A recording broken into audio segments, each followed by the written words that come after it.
Peristiwa unik, menarik, hingga tragedi terjadi selama sepekan ini. Rangkaian peristiwa tersebut kami rangkum dalam segmen On This Week malam ini.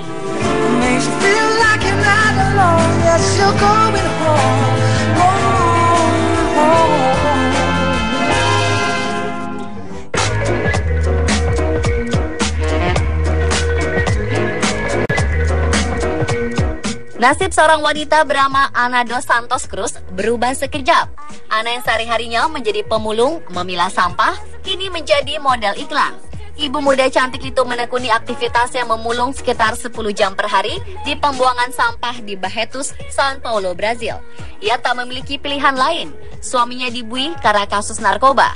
Suatu hari, ketika tengah memulung, Ana yang memiliki putra berusia 3 tahun menemukan secarik cek di dalam amplop di sebuah tas plastik.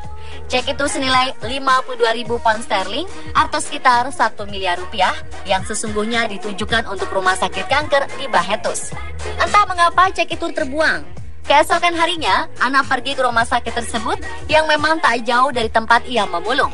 Ana langsung menyerahkan cek tersebut ke direktur rumah sakit. Semua yang mengetahui langsung terpana dengan kejujuran Ana.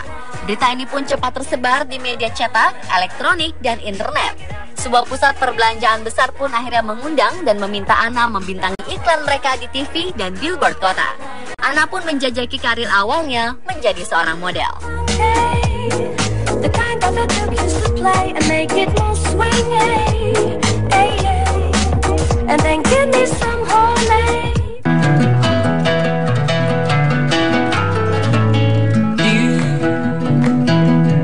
Mendengar kata wawancara, yang pertama terlintas pastilah urusan wawancara pekerjaan. Namun tidak demikian di Hong Kong. Wawancara dilakukan para balita berusia 2 dan 3 tahun. Orang tua di Hong Kong kini tengah gandrung mendaftarkan anak mereka untuk mengikuti kursus wawancara. Tujuannya agar anak-anak tersebut bisa mendapatkan pendidikan terbaik sejak dini. Seperti yang dilakukan Carson Chuan. Balita berusia 2 tahun ini tengah dipersiapkan melakukan wawancara terpenting di hidupnya. Rose Chung, sang ibu, mempersiapkan putranya sedini mungkin agar bisa masuk ke sekolah yang terbaik. Di Hong Kong, memang interview dengan sang anak menjadi syarat mutlak diterima di sekolah tertentu. Kursus wawancara ini tidaklah murah. Biayanya sebesar 600 US dollar atau setara 7,8 juta rupiah. Namun Kepala Institusi Kursus Wawancara Balita di Hong Kong, Teresa Fanny, mengatakan kursus tersebut sepadan dengan hasilnya. Teresa menyebutkan 4 dari 5 muridnya sukses diterima di Taman Kanak-kanak Terbaik tahun lalu. Inti dari kursus ini adalah menghilangkan rasa takut dan keraguan anak-anak untuk berbicara dan melakukan wawancara. Setelah kursus, anak-anak akan merasa wawancara merupakan pengalaman menarik seperti permainan.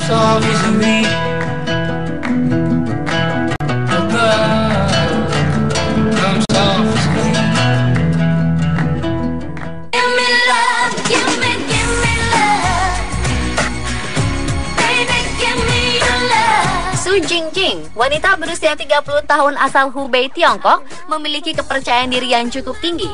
Buktinya, ia tak bosan mencari calon suami sempurna dan mengumumkan kriteria pasangan idamannya di Taman Rakyat di Shanghai. Begini kira-kira terjemahan lowongan suami yang ia tunjukkan di keramaian pusat bisnis dan finansial di Tiongkok ini. Standar untuk calon pasanganku adalah yang mesti tinggal di pusat kota Shanghai. Ia harus lahir pada 1980, 1981, dan 1982. Ia harus tak berkacamata. Ia mesti berkarakter baik. Ia harus punya tinggi di atas 170 cm. Ia mesti seorang anak tunggal dari wirausahawan sukses atau pejabat pemerintah. Su menekankan tidak akan menurunkan standar calon pasangan yang ia lakukan. Lalu, siapakah Su ini? Ia adalah gadis desa yang meninggalkan tempat kelahirannya sejak usia 18 tahun. Ia tiba di Shanghai pada 2008. Saat berusia 25 tahun, ia mengaku mulai mendapat banyak tekanan untuk segera menikah. Ia adalah seorang pedagang kaki lima di sudut utara Shanghai South Railway Station. Akankah Su menemukan jodohnya?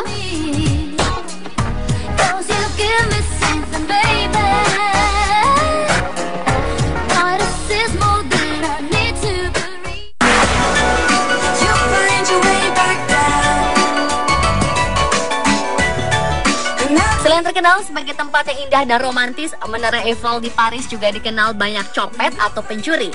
Saking banyaknya, sering terjadi perkelahian di kawasan tersebut. Hal ini pula yang membuat Menara Eiffel ditutup sejak 23 Mei lalu, yang diawali dengan petugas yang mogok kerja. Petugas di Eiffel bukan direpotkan dengan melayani pengunjung menikmati Eiffel, namun mereka jengah dengan hanya mendengar keluhan soal copet. Pencopet di sana bisa datang berkelompok. Korbannya dalam sehari mulai dari 3 orang hingga 30 orang. Hal inilah yang membuat petugas benar-benar kewalahan. Penutupan Menara Eiffel ini hanya bersifat sementara hingga petugas dan pengelola menemukan solusi yang tepat untuk mengatasinya.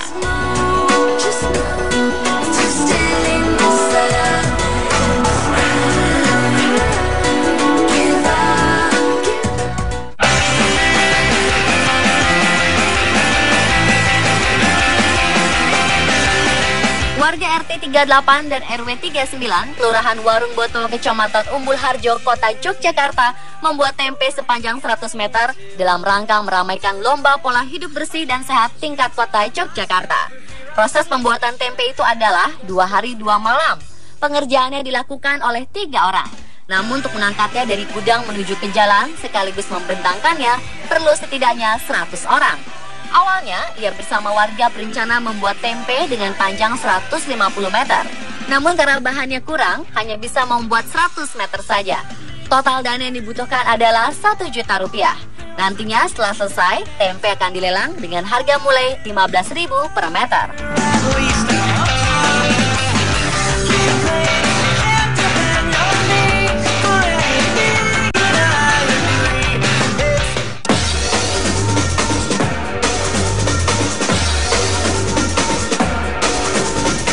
Beberapa petugas pemadam kebakaran di Cina dipecat karena berfoto selfie. Masalahnya mereka sempat-sempatnya berfoto saat sedang menjalankan tugasnya menyelamatkan warga. Departemen Pemadam Kebakaran setempat menyatakan 2 personel jatuhi sanksi pemecatan, sementara itu 1 lainnya diberi peringatan atas insiden ini. Sanksi tersebut dijatuhkan setelah ketiga petugas pemadam diketahui berfoto selfie selama upaya pencarian seorang anak hilang setelah hujan deras di Provinsi Yunnan. Foto selfie ketiga petugas pemadam itu diunggah secara online dan menuai tanggapan beragam hingga akhirnya berujung pemecatan. Demam foto selfie akhir-akhir ini banyak yang berujung insiden dan kecaman karena dilakukan pada waktu dan tempat yang tidak tepat.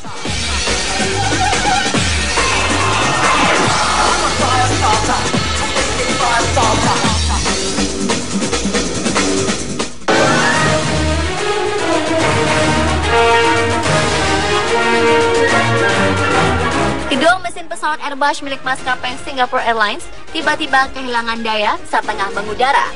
Pesawat dilaporkan sempat menukik tajam sejauh 13.000 kaki pada 23 Mei lalu.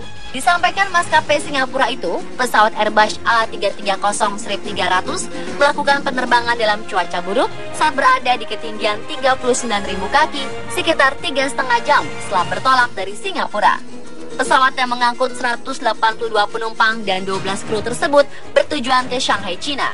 Meskipun sempat melalui waktu yang menegangkan, penerbangan bisa kembali mulus hingga tujuan.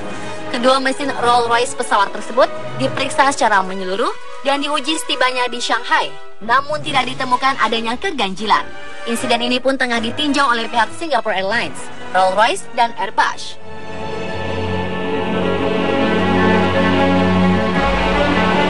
Pemirsa, itulah On This Week versi On The Spot.